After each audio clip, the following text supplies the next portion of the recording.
నేనేంటి నా మీద బైండ్ వర్క్ వేసేయండి. నేను చెప్పా బైండ్ వర్క్ కేసుల కాట్లకి నేను రాను. వస్తారా? అరెస్ట్ చేసుకొని తీసుకెళ్ళండి. ప్రతి ఒక్కరు ధైర్యంగా ఉండండి. చంద్రబాబు గారు చెప్పినట్టు ధైర్యంగా పోరాడండి. ఇప్పుడు ఇది ఆషామాషిగా వదలం. ఇదేదో తెలుగుదేశం పార్టీగా మేము పెట్టట్లో ఒక బడుగు బలహీన వర్గాలకు చెందినటువంటి వ్యక్తిగా నేను పెడుతున్నా.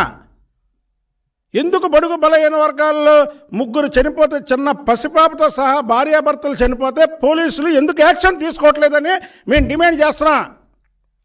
24 గంటలలో కానీ చేయకపోతే రేపు నేను సాక్షాత్తు ప్రధానమంత్రి గారికే లేఖ రాస్తా. ప్రధానమంత్రి గారికి, కేంద్ర హోంమంత్రి గారికి లేఖ రాస్తా ఈ విషయం మీద. ఎందుకంటే కేంద్ర ప్రధాని దగ్గర నుంచి వీళ్ళు రైతు భరోసా అందుకున్నటువంటి కుటుంబం, ఎందుకంటే రికార్డెడ్గా ఇదేదో కావాలని వీళ్ళు ఆక్రమించుకున్నారండి అని ఇది ఒక పార్టీ రంగు పొలవడానికి కాదు. వాళ్ళ ఆస్తులు కూడా మీరు ఇలా చేసి ఈ 3 చావు కారకులైనటువంటి వ్యక్తుల్ని జగన్మోహన్ రెడ్డి ఇంటిగా పక్కన ఉన్నటువంటి ఒంటిమెట్లో వీళ్ళు అరెస్ట్ చేయట్లేదంటే దీంట్లో జగన్మోహన్ రెడ్డి పాత్ర ఉంది. పోలీసుల మీద, పోలీసులతో కొమ్మక్కయ్యి వాళ్ళని అరెస్ట్ చేయొద్దు అంటున్నాడు. కాబట్టికి బీసీ వ్యతిరేకి, రాష్ట్ర నలుమూలలు తిరుగుతా, బీసీ రథం వేసుకొని తిరుగుతా, బీసీకి వ్యతిరేకి జగన్మోహన్ రెడ్డి అని. ఇది ఒక రాజకీయానికి సంబంధించినటువంటి విషయం కాదు. బీసీలు అంటే మీకు ఎందుకు చులకన? డీజీపీ రాజేంద్రనాథ్ రెడ్డిని వెంటనే విధుల నుంచి తొలగించాలి, లేదా డీజీపీ రాజేంద్రనాథ్ రెడ్డి 24 గంటల్లో దీనిలో ఈ ఆత్మహత్య కారకులైనటువంటి వ్యక్తులు ఈ పొలాన్ని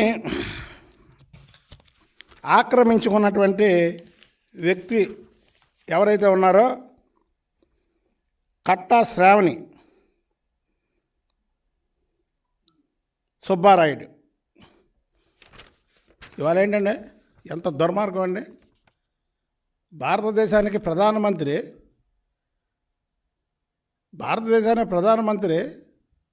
రైతు భరోసా బుద్ధాయంకనా నీ పేరు మీద ఉందాయా, ఇగో నువ్వు తీసుకో అని రైతు భరోసా ఇస్తే అది కూడా తీసి మీరు ఈ కట్టా శ్రావణి సుబ్బారాయుడు పేరు మీద మార్చడం అంటే ఒక ప్రధానమంత్రిని కూడా ఛాలెంజ్ చేసినట్టు. ఇదేదో నేను రాజకీయం గురించి చెప్పట్లేదు, దీన్ని చాలా సీరియస్గా తీసుకుంటాము. వెంటనే 24 గంటల్లో కానీ దోషుల్ని కానీ పట్టుకోకపోతే, అరెస్ట్ చేయకపోతే రాజేంద్రనాథ్ రెడ్డిని విధుల నుంచి తొలగించాలని నేను ప్రధానమంత్రికి, హోంమంత్రి అమిత్ షా గారికి లేఖ రాస్తాను.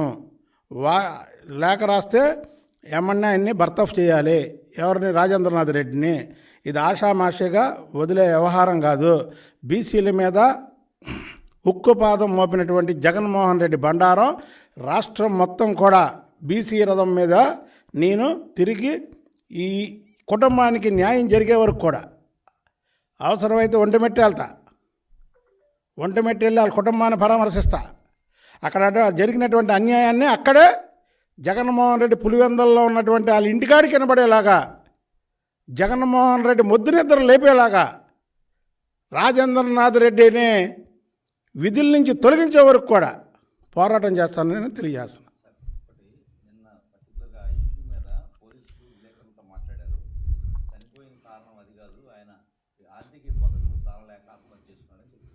ఆర్థిక ఇబ్బందులు అయితే అంటే పోలీసులకి ఆయన చెవులు చెప్పాడా అండి? ఆయన కాదండి, పోలీసులకి ఆయన లేఖ, ఆయన దస్తూరి, ఆయన స్వహస్తాలతో రాసినటువంటి లేఖ నిజమా?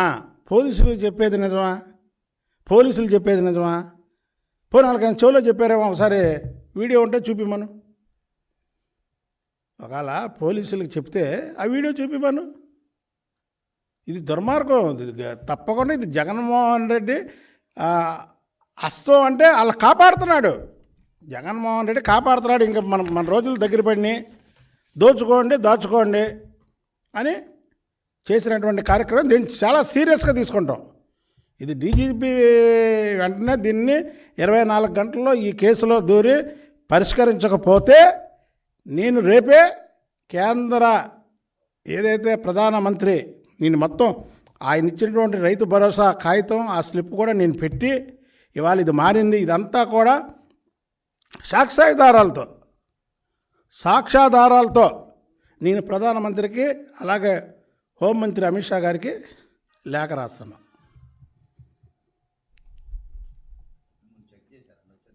పదిసార్లు లోకేష్ బాబు గారు చెక్ చేయడం అంటే లోకేష్ బాబుని చూస్తుంటే ప్రభుత్వానికి దడపడుతుంది కాబట్టి లోకేష్ బాబుని అడుగడుగునా చెక్ చేస్తారు. ఎన్ని చెక్ చేసినా లోకేష్ బాబు గారు ఏమి ఆయుధాలు పెట్టుకొని వెళ్ళడం లేదా డబ్బులు పంచడానికి వెళ్ళడం. లోకేష్ బాబుని ఓడించడానికి మంగళగిరిలో 500 కోట్లు డంప్ చేశారు. 500 కోట్లు డంప్ చేశారు. మంగళగిరి ప్రజలకు కూడా చెప్తున్నా, తప్పు లేదా, ఏమి మీ డబ్బులే, ఆ 500 కోట్లు కూడా మీ డబ్బులే. వాళ్ళు ఓటుకి 25,000 30,000 ఇచ్చి లోకేష్ బాబుని ఏదైనా చేద్దాం అనుకుంటున్నారు, తీసుకోండి. 30,000 కాదు 50,000 తీసుకోండి వాళ్ళ దగ్గరే. తీసుకొని ఓటు గ్యారంటీగా లోకేష్ బాబుకి వేయడానికి మంగళగిరి ప్రజలు నిర్ణయించుకున్నారు కాబట్టి ఇచ్చేయండి. అసలు తాడేపల్లి ప్యాలెస్ నుంచి సాక్షి వాహనాల్లో ఏ నియోజకవర్గానికి అంటే ఆ నియోజకవర్గానికి వెళ్తుంది. ఎదురొక పోలీస్ ఎస్కార్డు, వెనకొక పోలీస్ ఎస్కార్డు. ఎలాగెళ్తుందో తెలుసా? ఇది మీకు చెప్తున్నాను విలేకరులకి. సాక్షి వాహనాల్లో డబ్బు, ఒక కారు, అదొక మంత్రిదో లేదా క్యాబినెట్ ర్యాంక్ చైర్మన్దా అన్నట్టు దానికి ఒక స్టిక్కరు, ఎదురొక ఎస్కార్డు వెనకొక ఎస్కార్డు. చక్కగా తీసుకెళ్తున్నారు, డబ్బులు ఎక్కడ కావాలంటే అక్కడ చేరుస్తున్నారు.